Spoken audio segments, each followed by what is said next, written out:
Geopolitical tensions in the Middle East resurfaced last week, and while US-Iran talks on Friday appear to have calmed the picture for now, this remains a potential flashpoint for the global fertilizer markets, just as the critical spring demand window approaches. With supply risks rising, costs already elevated, and farmers under pressure, the stakes for the agricultural sector are unusually high. To talk us through this, I'm joined by Vice President of Fertilizer, Josh Linville. Thank you for joining us, Josh. Absolutely. Thanks for having me. So how serious is the risk that US-Iran tensions disrupt fertilizer shipments through the Strait of Hormuz, and how quickly would markets react if flows were interrupted?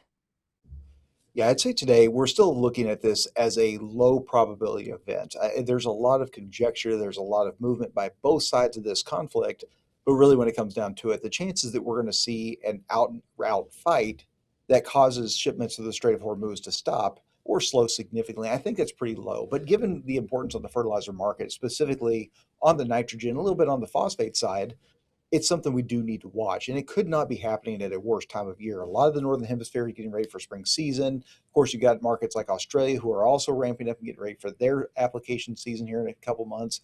It could not happen at a worse time. So when you look at it, we want to focus on the Persian Gulf, and of course, most notably the Strait of Hormuz, the most narrow part of that waterway.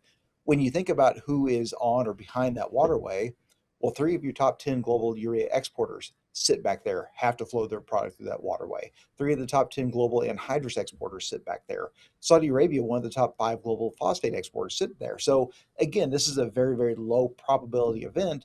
But in the small chance that something does happen, we still have to pay attention to it, because if all of a sudden we start to see that, hey, Iran is, launching missiles and rockets and boarding ships and things like that, and vessel owners say, listen, we're done until you can guarantee me safe passage through here, I am not sailing.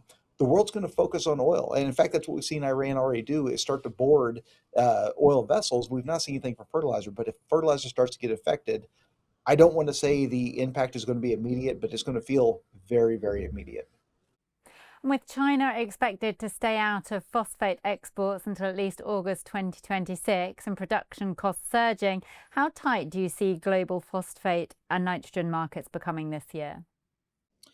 Extremely. It's going to mirror what happened last year, if not worse. So last year, when you look at China, again, your global leading phosphate exporter, typically 8 to 10 million tons per year.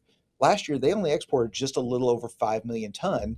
From January until May of 2025, they didn't exist. Now, fortunately, those 5.5 million tons that were exported happened from June until December.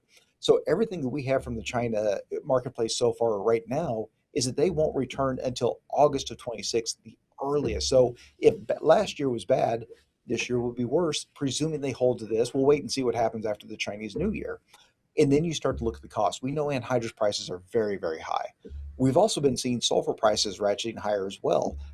This has actually come to a point in time where, even though the phosphate price is very high, well, so too is the cost of production. We've seen an SSP facility in Brazil that's been taken offline. They're not making any money. And so the plant is saying, if we're not going to make money, we'll just shut down until the market conditions improve. People using DAP and MAP may sit there and say, well, I don't care. I don't use SSP. Those are still phosphate units that are being lost to the world. So not only do we have the largest exporter in the world scaling back significantly for the better part of 2026, we're also challenging current values with cost of production. So even if we saw a situation where prices were to start falling globally, I think very, very quickly we'll start to see manufacturers back off and say, we're going to lower our production rates. We're going to stop our production rates until we're back to making money again. We're not going to use our finite supply of phosphate rock to produce something at a loss. And US countervailing duty rates against Russia and Morocco phosphate imports are set for a late sunset review March, April. What could be the impact of this? It would be a very, very helpful thing from an inventory standpoint, but I don't think it has the price impact a lot of people think that it will. So these rates were put into place officially early 2021, spring of 2021, and there was a 5-year sunset review. That is coming up very, very quickly. And we know that with some of the officials, the way that they've been talking about it, we had, I always get this messed up, the agricultural deputy secretary Vodden came out and started talking about the duopoly that he sees for the phosphate and the potash marketplace. This is the first time I can tell you that we've seen multiple officials talking about fertilizer like this, and it does raise the hope that we will see this countervailing duty done away with. The factors that made sense to put this in place in early 2021, we no longer feel are in place today. The global market for phosphate is just completely different. Supplies are very, very tight. So if we can get rid of these duties, that allows Russia to come here. That allows Morocco to come here. That does help our inventories.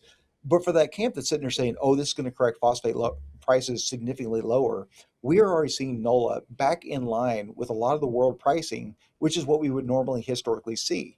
If we start to move to a decent discount, you're going to start seeing phosphate inventories be shipped globally, exported, and all of a sudden our S&D tightens and we get drawn right back into the world market. So again, this does help our supply. This helps to get more supply routes coming in here. Maybe that helps alleviate some of the DAP-MAP pressure, price differentials that we've seen. But overall, this is not the silver bullet that we want. It is a help, and it's definitely something we'd love to see. But at the end of the day, it does not solve the global S&D issue that we have. And finally, given fertilizer prices remain well above last year, whilst grain prices are lower, how much strain are farmers facing, and could this ultimately feed back into demand or application rates?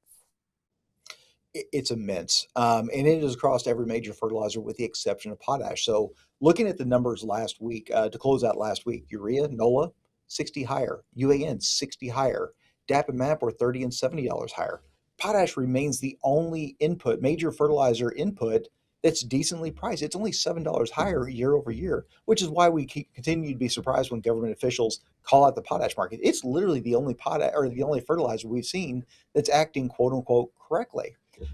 Those grain differentials I looked at, corn is 9 cents lower today than last year. Beans are 33 cents. Wheat, Chicago wheat, 55 cents. So your average North America farmer is spending far more of their bushels to pay for that same fertilizer. And it's already a hard financial year. 2025 was hard. 2026 is worse. And fertilizer is doing it absolutely no favor. So I don't know that we're going to see nitrogen cutbacks.